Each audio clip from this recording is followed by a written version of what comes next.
నమస్తే. హిందూ సామ్రాట్, అలాగే గొప్ప పోరాట యోధుడు, మరాఠా యోధుడు ఛత్రపతి శివాజీ గురించి ఈ దేశంలో పరిచయం అవసరం లేదు. అంతటి మహావీరుడు ఈ తరానికే కాదు, ఎప్పటికీ కూడా చరిత్రలో నిలిచిపోయేటువంటి గొప్ప విజయాలు సాధించినటువంటి గొప్ప యోధుడు, చక్రవర్తి. మొట్టమొదటి హిందూ చక్రవర్తి.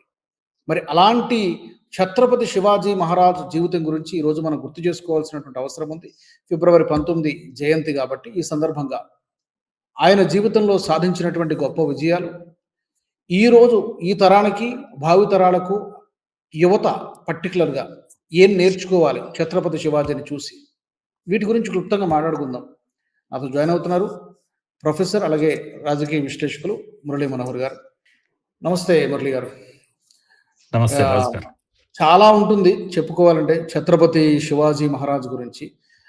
వీలైనంత వరకు పెద్దగా ఎవరు డిస్కస్ చేయనటువంటి విషయాల గురించి కవర్ చేసేటువంటి ప్రయత్నం చేద్దాము.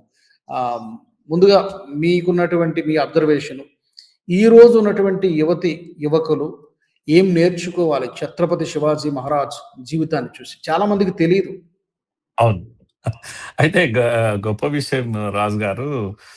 శివాజీ అక్కడక్కడ విగ్రహాలు, తర్వాత ఫోటోలు, శివాజీ మహారాజ్ అనే మాట ఇవి వింటుంటాం. అక్కడక్కడ చరిత్రలో తక్కువ చదివినా కూడా వింటుంటాము. చాలా మంది భారతీయులకు శివాజీ అనే పేరు ఒకటి కొంచెం ఐడియా ఉంది. ఐకాన్. ఈయన గొప్ప రాజు, ఈయన మహారాజు. చరిత్రలో ఎంతో మంది రాజులు ఉన్నారు, అందులో ఇతను ఒకడు అంత మాత్రమైతే తెలుసు. కాకపోతే ఈ మధ్యన చావా సినిమా వచ్చాక ఆ సినిమా చాలా పాపులర్ అయింది. అది విరోచిత పోరాటం ఏదైతే ఉందో, ఆయన చేసినటువంటి విరోచిత పోరాటం, ముఖ్యంగా చివర్లో ఆయన షరతులు ఏదైతే ఔరంగజేబు పెట్టినటువంటి షరతులు, మూడు షరతులు పెడతాడు కదా, కనుక ఆ షరతులకు ఒప్పుకోడు ఎట్టి పరిస్థితుల్లో.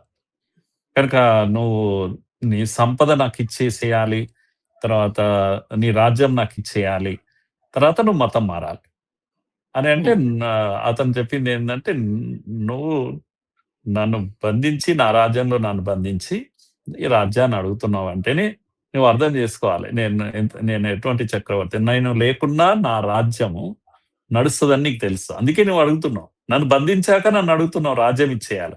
ఎందుకంటే నా సైన్యము, నా పాలకులు నాకు ఉన్నారు, నేను లేకున్నా అది నడుస్తుంది. అది నా రాజ్యం యొక్క గొప్పతనం. నా సంపదన ఆ రాజ్యం వస్తేనే నీకు ఆ సంపద వస్తుంది, అది రాదు నీ చేతి. చావా సార్, యాక్చువల్ గా చావా సినిమాలో ఛత్రపతి శివాజీ గురించి మనము, అంటే మీరు అన్నట్టుగా భారతదేశంలో తెలియని వారంటే ఎవరుంటారు? ప్రతి ఏ బైక్ మీద చూసినా, ఏ కారుపై చూసినా చాలా ఒక ఐకాన్ గా చెప్పుకుంటూ ఉంటారు. కానీ అతని కొడుకు సంభాజీ మహారాజు గురించి మాత్రం చావా సినిమా తర్వాతనే మాసస్ కి తెలిసింది. ఆ సినిమా వచ్చేదాకా మేబీ మహారాష్ట్ర వరకే పరిమితం, కానీ మిగతా రాష్ట్రాల్లో పెద్దగా ఎవరికి తెలియదు. ఆ చావా సినిమా వచ్చిన తర్వాతనే సంభాజీ మహారాజు గురించి చాలా మందికి తెలిసింది, కోట్ల మందికి. అదే విషయం చెప్పబోతున్నాను. చివర్లో ఏంటంటే, మతం మాత్రం మారాడు. ఈ రెండైతే నీ చేతికి రావని చెప్తాడు. బందీ అయిపోయిన తర్వాత చావా సంభాజీ మహారాజ్ చెప్తున్న విషయం ఏంటి అంటే, చివరి కండిషన్ మతం మారమంటాడు. నేను మారను అని చెప్తాడు. అయితే మారితే వదిలేస్తాడు కదా, కానీ కళ్ళు తీశారు, ముక్కు తీశారు, నాలుక కోశారు, ఒక్కొక్క శరీరంలో ఒక్కొక్క భాగాన్ని తీశారు. 40 రోజుల శిక్ష అనుభవించి ముక్కలు మిక్కలుగా అయ్యి మళ్ళా ఏడా అంత్యక్రియలు చేస్తారో అని నదిలో ఆ ముక్కలు వేస్తాడు. ఇది ఆయన చావు కదా. దేనికొరకు ఇలాంటి చావు చచ్చాడు? ఒక ఆదర్శం కోసం, హిందుత్వం కోసం. మతం మారలేదు అతను. అటువంటి చావునైనా ఇన్వైట్ చేశాడు, కానీ ఒక్కొక్క బొట్టు రక్తం పోతుంటే కళ్ళతో చూస్తూ బాధను భరించాడే తప్ప తన ఆదర్శము, తన నమ్మిన యొక్క ఆదర్శం కోసం ప్రాణాలు అట్లా ముక్కలైన శరీరాన్ని వదిలేశాడు తప్పితే, ఆయన అలాంటి సంభాజీ తండ్రి ఎంత గొప్పవాడు ఉంటాడు. ఇలాంటి సంభాజీ ఇలా ఉంటే ఇంకా తండ్రి ఎంత గొప్పవాడు అవుతాడు. ఇది ఈరోజు దేశంలో ఉన్న యువత అంతా కూడా ఆలోచిస్తున్నటువంటి విషయం. అలాంటి శివాజీ స్టోరీ మాకు తెలియదే అని చెప్పేసి చాలా మంది ఈరోజు మాట్లాడుతూ ఉన్నారు. 1689లో ఇది జరిగింది. నదిలో ముక్కలేస్తే మళ్ళా ప్రజలు ఆ ముక్కలన్నీ తీసుకొచ్చి దాని అంత్యక్రియలు చేశారని చెప్తూ ఉంటారు. ఇది సంభాజీ యొక్క గొప్ప ఇన్స్పైరింగ్ స్టోరీ. అలాంటి తండ్రి, అలాంటి కొడుకు యొక్క తండ్రి ఎంత గొప్పవాడుంటాడు. నేను నా మాట ఒకటి మాత్రం చెప్తాను రాజుగారు. శివాజీ, శంభాజీ ఇద్దరు కూడా జీవితకాలం ఒకే శత్రువుని ఎదుర్కొన్నారు. ఔరంగజేబు. లక్షల సైన్యమున్న ఔరంగజేబు దేశమంతా జయించినా సరే మరాఠా ప్రాంతానికి కాలు పెట్టనీయలేదు వీళ్ళు. అవును. ఎలాంటి వాడు శివాజీ అంటే 10 మంది 20 మంది మావలి అనే ఒక జాతి వాళ్ళను తీసుకొచ్చి సంస్కరించుకొని సైన్యంగా తయారు చేసుకొని చిన్న చిన్న కోటలు జయిస్తూ వెళ్ళినటువంటి యోధుడు శివాజీ. తన సామ్రాజ్యాన్ని నెలకొల్పుకున్నాడు. తనకంటూ ఒక పాలనను అందించాడు. ఇది వీళ్ళ శివాజీ యొక్క సంభాజీ యొక్క స్టోరీ. కానీ అక్కడే ఎవరున్నది? ఔరంగజేబు వంశస్థులు అందరూ మనకు తెలుసు కనుక అక్బర్లు, జహంగీర్లు, షాజహాన్లు వీళ్ళు కదా వాళ్ళ పూర్వీకులు. ఔరంగజేబు యొక్క పూర్వీకులు వీళ్ళంతా కూడా అక్బరు, జహంగీరు, షాజహాన్లు. అంతమంది పూర్వీకులు అన్నేళ్లు పరిపాలించారు. లక్షల సైన్యం ఉంది. కానీ ఒక్క శివాజీని, సంభాజీలను ఏమీ చేయలేకపోయారు. ఇది మనం తెలుసుకోవాలంటుంటే ఏముండొచ్చు వీళ్ళ దగ్గర. పొట్టి వాళ్ళు, హైట్ లో కూడా తక్కువ ఉండేవాళ్ళు వీళ్ళు. ధైర్యం, సాహసమే వాళ్ళ ప్రాణం, ఊపిరి. దేశమే వాళ్ళ ప్రాణం, దేశమే వాళ్ళ దేహం. ఆ దేశం కోసమే, ఆ దేశ ప్రజల కోసమే. ఆ ధర్మము వాళ్ళ ఊపిరి. దేశం దేహం అయితే ధర్మమే ఊపిరి. ఇది శివాజీ యొక్క గొప్పతనం. ఆయన ఐడియల్స్ మనము చెప్తూ పోతుంటే దానికి అంతే ఉండదు అసలు. అందుకని నేనేమంటానంటే అలాంటి శివాజీ స్టోరీని ఇప్పుడు యూత్ సంభాజీని ఎలాగూ చదువుతున్నారు. చావా అంటే పులిపిల్ల అని, కబ్ అలాంటి ప్రేమగా పెట్టుకునింటాడు తండ్రి. కనుక అది నిజంగా కూడా ఒక పులిపిల్ల. అతను మనిషి పిల్ల కాదు, అది పులిపిల్ల. కనుక ఆ చావా పేరు కూడా అలాగే వచ్చింది అన్నట్టు. సో ఆ పులిపిల్లనే అట్లుంటే పులి ఎంత ఇదిగా ఉంటుంది రాజుగారు. కనుక పులిని గురించి మనం తెలుసుకోవాల్సిందే తప్పకుండా. అయితే ఇద్దరు కూడా ఒకే ఎనిమి వాడి జీవితంలో ఈ వైపు చూడకుండా చేశారు. ఔరంగజేబును వాడి కళ ఎన్నడూ సాకారం కాకుండా చేశారు. అయితే నేను శివాజీకి, సంభాజీకి ప్రేరణ మాత్రం ఒకే ఆడది, ఒకే మహిళ, అమ్మనే. ఒకరికి అమ్మ అయితే ఒకరికి నాన్నమ్మ, ఆమె జిజియాబాయి.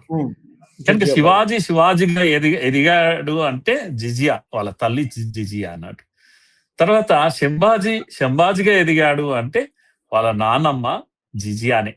అందుకే తల్లి ఒడిలో మ్యాన్ మేకింగ్ జరుగుతుంది రాజుగారు. వ్యక్తి నిర్మాణం ఎక్కడ జరుగుతుంది అంటే బడిలో కాదు జరిగేది, తల్లి ఒడిలో జరుగుతుంది. దానికి ఉదాహరణ వీళ్ళిద్దరు అన్నట్టు. శివాజీ, సంభాజీలే ఉదాహరణ. కనుక జిజియా ఒడి ఎంత బలమైందో మనకు అర్థమవుతుంది. ఎందుకు అంటే ఆమె చాలా చిన్న చైల్డ్ గా ఉన్నప్పుడే కిటికీలో నుంచి తమ ఇంటికి దగ్గరగా శివాలయం ధ్వంసం చేస్తుంటారు తురుష్కులు. చేస్తుంటే వాళ్ళ నాన్నను అడిగింది, నాన్న ఇది అక్కడ వాళ్ళు ధ్వంసం చేస్తున్న నాన్న, శివాలయాన్ని మీరు కాపాడండి అంటే, అమ్మ అది మొఘలుల ఆధీనంలో ఉంది కనుక ఇప్పుడు మన రాజ్యమే మొఘలుల ఆధీనంలో ఉంది, మనం ఏం చేయలేము అని చెప్తాడు. పెద్దయ్యాక, వయసు వచ్చాక, పెళ్లి అయ్యాక మళ్ళా ఒక సంఘటన ఇలాంటిదే జరుగుతుంది. అప్పుడు భర్త చెప్పింది అంటే ఇది ఖిల్జీల ఆధీనంలో ఉన్నాం మనము కనుక మనం ఏం చేయలేము అని. అప్పటి నుంచి కూడా ఆమె ఈ ధర్మరక్షణ చేయలేకపోతే, ఈ మన దేవాలయాలకు ఏ దిక్కు లేకపోతే అప్పుడు ఈ దేవాలయాల విధ్వంసం అనేది కామన్. కనుక ఇది ఆమెను కలిచివేసింది. ధర్మ పరిరక్షణ అనేది ఆమె సబ్జెక్ట్ గా మారిపోయింది. ఆమెను బాధ కలిగించింది. ఆమెను ఒక్కసారి ఈ దేశంలో దేవాలయానికి రక్షణ లేదు, ధర్మానికి రక్షణ లేదు, స్త్రీలకు రక్షణ లేదు అనేది ఆమెను వేధిస్తున్న సమస్య. అందుకే ఆమెకు వయసు వచ్చాక ఈ ఇద్దరు, తన తండ్రి తన భర్త చేయలేని పనిని ఆమె ఎవరి ద్వారా సాధించుకున్నది? కొడుకు కొడుకు. ద్వారా సాధించుకున్నది, శివాజీ ఉమ్. ద్వారా సాధించుకున్నది. తర్వాత దాన్ని కంటిన్యూ చేయడానికి మనమడికి ఉగ్గుపాలతో విద్య నేర్పించింది.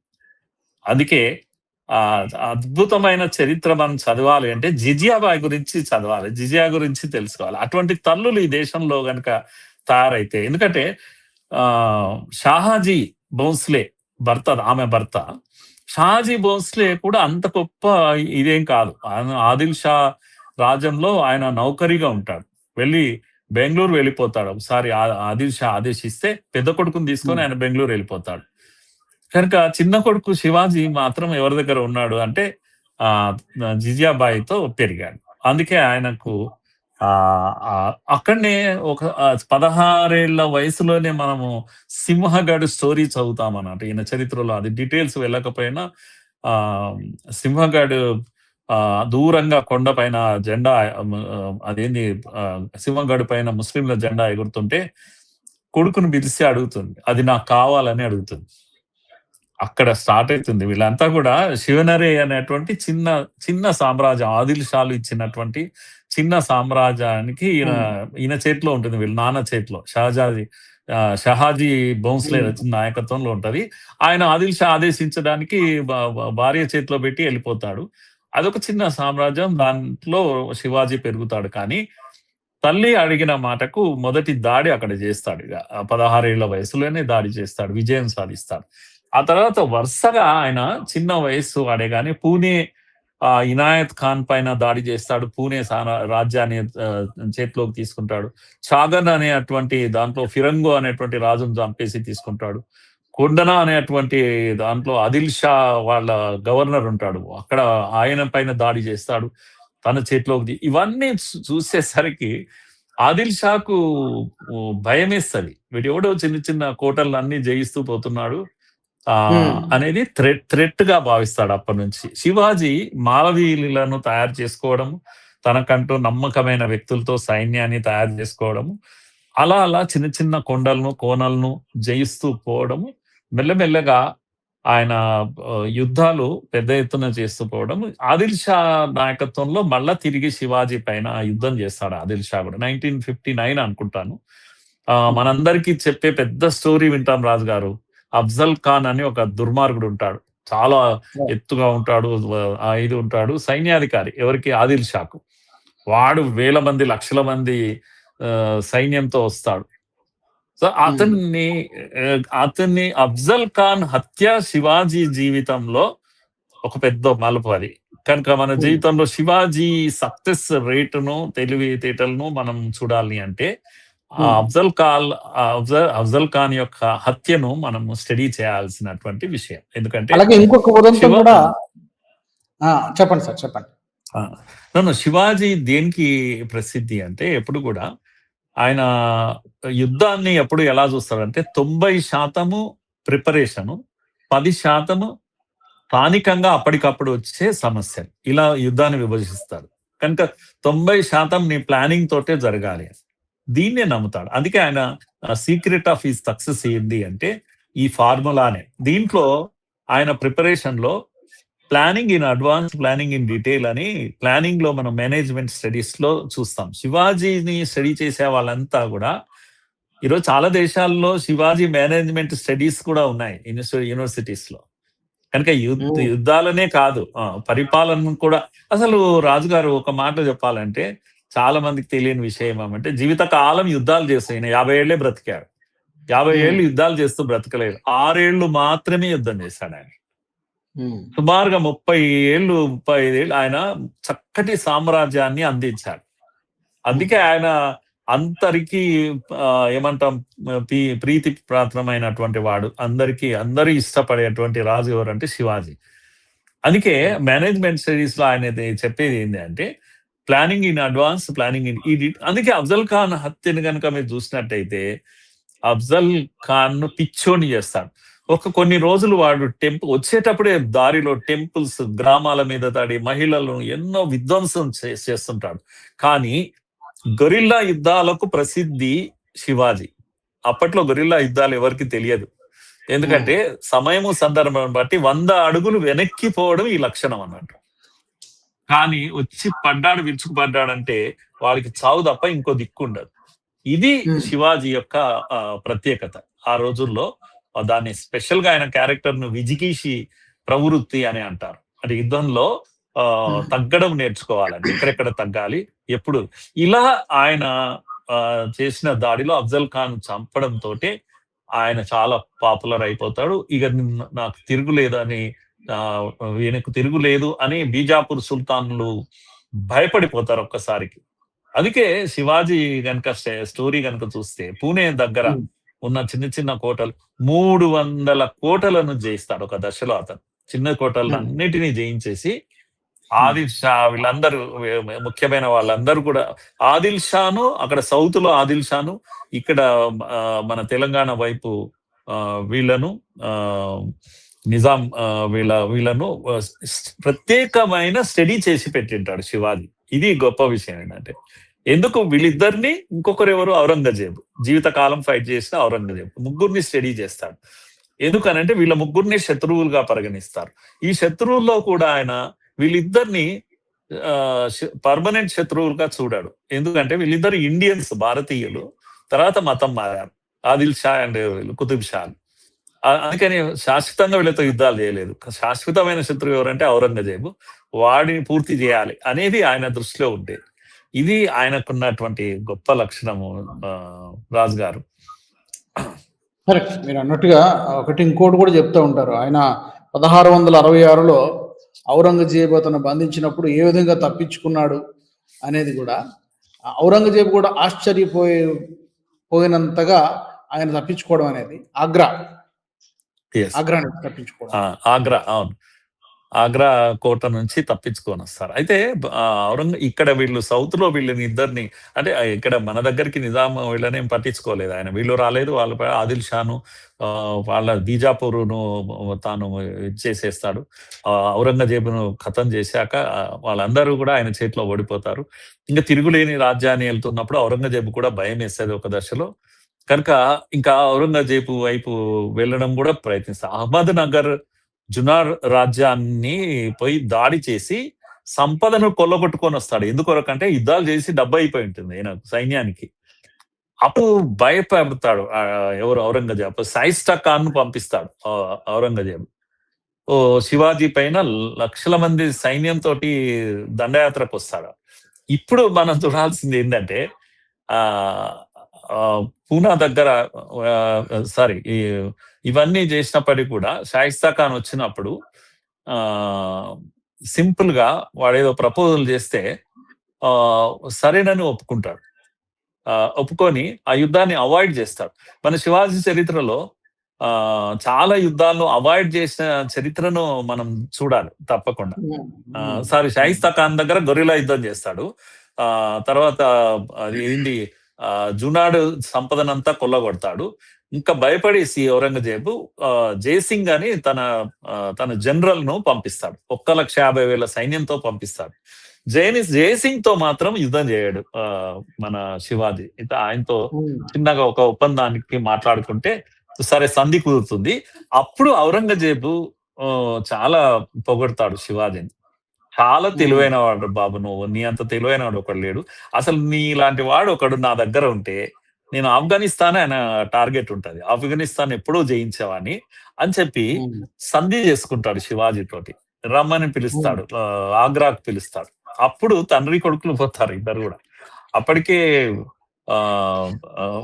వాడు 23 కోటలు నాకు అప్పచెప్పావు అని అప్పటికి డిమాండ్ చేస్తాడు ఔరంగజేబు. 4 లక్షల డబ్బు ఇవ్వు నువ్వు అని. అంటే డబ్బు ఇస్తానులే 4 లక్షలు, కానీ నీకు ఫోర్ట్స్ అన్ని కోటలు నేను ఇవ్వలేను కొన్ని అని ఇవన్నీ ఒప్పుకుంటాడు.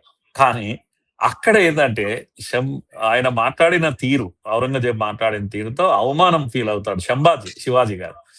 శంభాజీ బయటికి వచ్చేస్తుంటాడు కోపం వస్తే ఇద్దరిని బంధిస్తాడు. అప్పుడు ఇద్దరిని బంధించేస్తాడు ఔరంగజేబు. అప్పుడు వాళ్ళు అక్కడ చాకచక్యంగా ఇద్దరు తండ్రి కొడుకులు తప్పించుకొని వచ్చినది తీరు ఒక అద్భుతం అది. ఆ తర్వాతనే ఆయన శివాజీ రిటర్న్ వచ్చాక హెల్త్ ఇష్యూస్ తోటి 50 ఏళ్ళకే చనిపోతాడు. సో ఇది శివాజీ స్టోరీ అయితే దీంట్లో మనము ఈ స్టోరీలో మనకు తప్పకుండా ఒక్కసారి గుర్తు చేసుకోవాల్సిన విషయాల్లో శివాజీ, నేను ఇంతకుముందు చెప్పాను 6 ఏళ్ళు మాత్రమే యుద్ధాలు చేశాడు. కనుక మనం అనుకున్నట్టు 50 ఏళ్ళు యుద్ధాలు చేయలేదు ఆయన. 50 ఏళ్ళు బ్రతికున్నాడు. 30 ఏళ్ళు చక్కని సువ్యవస్థితమైన రాజ్యం అంటే ఎలా ఉండాలి అని ఆయన ప్రజలకు, ఈ ప్రపంచానికి చూసి చెప్పాడు. అందుకే నేనేమంటున్నా అంటే, ఒక హిందూ సొంతంగా రాజ్యం వెళితే ఎలా ఉంటాడు, ఎన్ని కెపాసిటీస్ ఉంటాయి అనేది శివాజీ ప్రూవ్ చేశాడు మొదటిసారి. అందుకే హిందువులు అంటే కేవలము వీళ్ళకు చిరు ఉద్యోగాలు చేయడానికి, ఇతర రాజుల కింద పనిచేయడానికి, లేదా సామంత రాజుల పనిచేయడానికి కాదు. సొంతంగా హిందూ పట్టాభిషేకం చేసుకుంటే తనంటూ పరిపాలిస్తే ఎలా ఉంటాడు అనేది 1674లో ఆయన యొక్క 300 కోటలతో ఛత్రపతిగా ఆయన సింహాసనం అధిష్ఠించిన తర్వాత చూసేటువంటి రాజ్యం ఏదైతుందో అదే స్వరాజ్యం. తప్పకుండా మనము ఈ సందర్భంగా నేను ఊరికే గుర్తు చేస్తున్నాను రాజు గారు, 22 పరిపాలనా ఆదేశాలు రికార్డెడ్ ఉన్నాయి. కనుక మనము జాదునాథ్ సర్కార్ అని ప్రొఫెసర్ జాదునాథ్ సర్కార్ అనే గొప్ప హిస్టోరియన్. ఆయన 1910లో ఒక పుస్తకం రాశాడు. ఆ పుస్తకంలో ఈ యొక్క 22 ఆదేశాల గురించి ఆయన చాలా ఖజానాలో ప్రతి వస్తువు రికార్డు ఉంటదంట ఆయన మొత్తం రాజ్యంలో. ఆ రోజుల్లోనే రికార్డ్స్ అన్ని ఉన్నాయి రాజుగారు. శివాజీ పరిపాలనలో ఉండేటువంటి రికార్డ్స్ అన్ని ఉన్నాయి. ఇది శివాజీ ఫ్రమ్ స్వరాజ్యం టు సురాజ్యం, స్వరాజ్యం నుండి సురాజ్యం దాకా అనే ఒక పుస్తకము. అనిల్ మాధవ్ దవే, ఈయన RSS ప్రచారక్, కానీ మోడీ ప్రభుత్వంలో మినిస్టర్ గా ఉండేవాడు.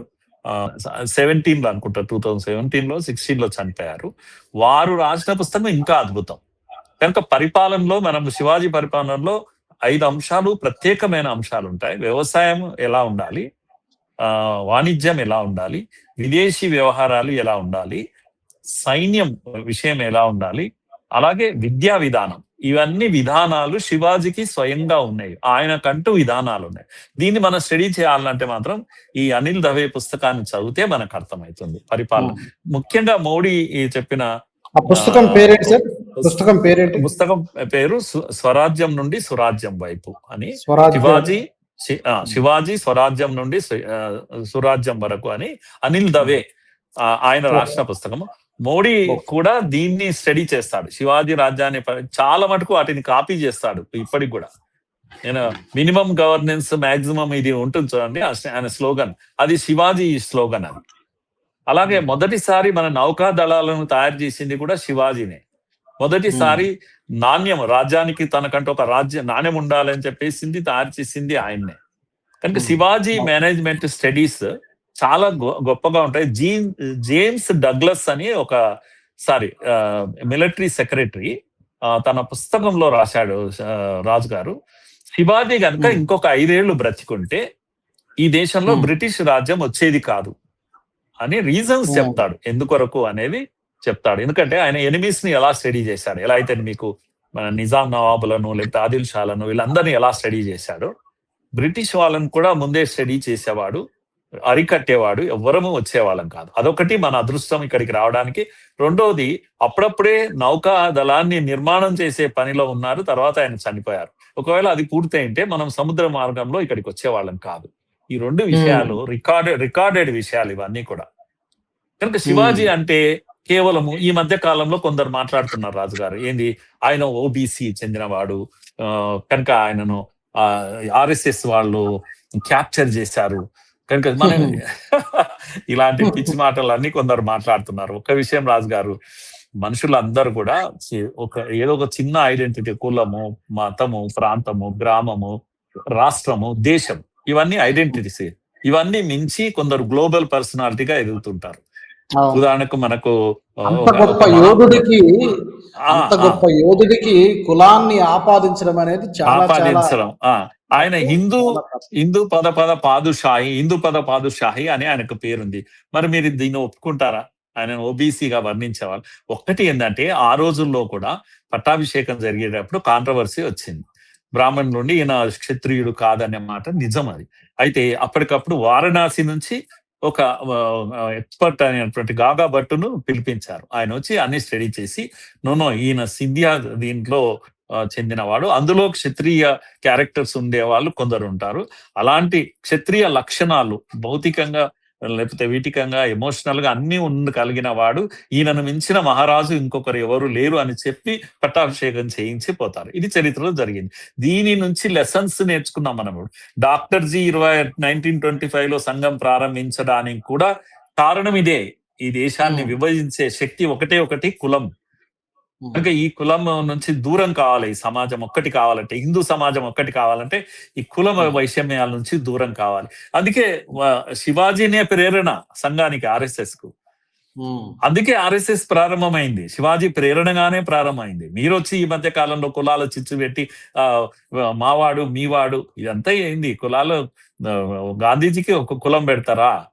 లేకపోతే సావర్కు ఒక కులం ఉంటుందా? నెల్సన్ మండేలకు ఒక కులం ఉంటుందా? లేకపోతే అంటే గ్లోబల్ పర్సనాలిటీగా ఎదిగే వాళ్ళను కులాలతో మీరు విభజిస్తే వాళ్ళ కుల నాయకులు ఎన్నడూ కాలేరు. ఇప్పటికే అంబేద్కర్ ను కుల నాయకులు చేశారు వీళ్ళంతా కలిసి, దుర్మార్గులు. అంబేద్కర్ కుల నాయకుడు ఎందుకు అవుతాడని? ఒక జాతి వివక్షకు గురైన జాతి గురించి పోరాటం చేశాడు. మండేలా ఆ విధంగా చేశాడు. అలా కొందరు పోరాటం చేశారు, అనగబడిన వర్గాల కోసం చేశారు. అలాగే హిందూ సామ్రాజ్యం కొరకు, హిందూ ధర్మ రక్షణ కోసం, హిందూ మహిళా రక్షణ కోసం, హిందూ దేవాలయ పరిరక్షణ కోసం, గోరక్షణ కోసం, అన్నిటి కోసం శివాజీ పాటుపడ్డాడు. ఇది శివాజీ క్యారెక్టర్. శివాజీకి కులం ఆపాదిస్తే చిన్నోడు అయిపోడు ఆయన. కనుక ఆకాశం అంతా ఎత్తు పర్సనాలిటీని తీసుకొచ్చి కులాన్ని అంటగట్టి ఒక చరిత్రను చదవని వాళ్ళంతా కూడా ఈ రోజు చరిత్రను చెప్పడం ఎదుగుతుందో అది దుర్మార్గం రాజుగారు. ఎగ్జాక్ట్లీ. చాలా చాలా చాలా ఆయన జీవితమే ఒక పుస్తకం. చదివితే ఎన్నో విషయాలు తెలుస్తున్నాయి. అరగంట సంభాషణలోనే మనం చాలా విషయాలు మాట్లాడుకున్నాం. ఇప్పటికీ కాదు, ఎన్ని తరాలకైనా కూడా ఆయన ఒక స్ఫూర్తి, నేర్చుకోవాల్సినటువంటి విషయాలు అందరికీ చాలా ఉన్నాయి. మీరు అన్నట్టుగా RSS స్థాపించడానికి ఆయన ప్రేరణ అని చెప్పినప్పుడు ఇంకా చాలా చాలా గొప్ప విషయాలు ఉన్నాయి. చాలా ధన్యవాదాలు సార్. చాలా మంచి విషయాలు చెప్పారు. చాలా మందికి ఇది ప్రేరణగా నిలుస్తుంది, స్ఫూర్తిగా నిలుస్తుంది. ఎంతమందికి ఈ వీడియో రీచ్ అవుతుందో చూద్దాం. మరి thank you very much Murali గారు. థ్యాంక్ యూ అండి. మరి ఛత్రపతి శివాజీ మహారాజ్ గురించి మీ అభిప్రాయాలు? అంత గొప్ప యోధుడు, మొట్టమొదటి హిందూ మహా చక్రవర్తి, మరాఠా యోధుడు, మొఘలుల చక్రవర్తులపై గడగడలాడించినటువంటి ఒక గొప్ప వీరుడు గురించి మనం కొన్ని విషయాలు తెలుసుకున్నాం. ఇంకా చాలా ఉండవచ్చు, చాలా ఉన్నాయి కూడా. సో మీ అభిప్రాయాన్ని తప్పకుండా కామెంట్ సెక్షన్లో పెట్టండి. మరొక ఇంట్రెస్టింగ్ టాపిక్తో మళ్ళీ మనం మాట్లాడుకుందాం, కలుద్దాం. జై హింద్. ఈ వీడియో మీకు నచ్చినట్టయితే లైక్ చేయండి, 10 మందికి షేర్ చేయండి. అలాగే కామెంట్ల రూపంలో మీ అభిప్రాయాలను మాతో పంచుకోండి. Nationalist hub group of channels ను సబ్స్క్రైబ్ చేసుకుని తెలుగునాట జాతీయవాద జర్నలిజాన్ని ప్రోత్సహించండి. ఈ వీడియో కింద ఉన్న బెల్ ఐకాన్ పై క్లిక్ చేయడం మర్చిపోవద్దు.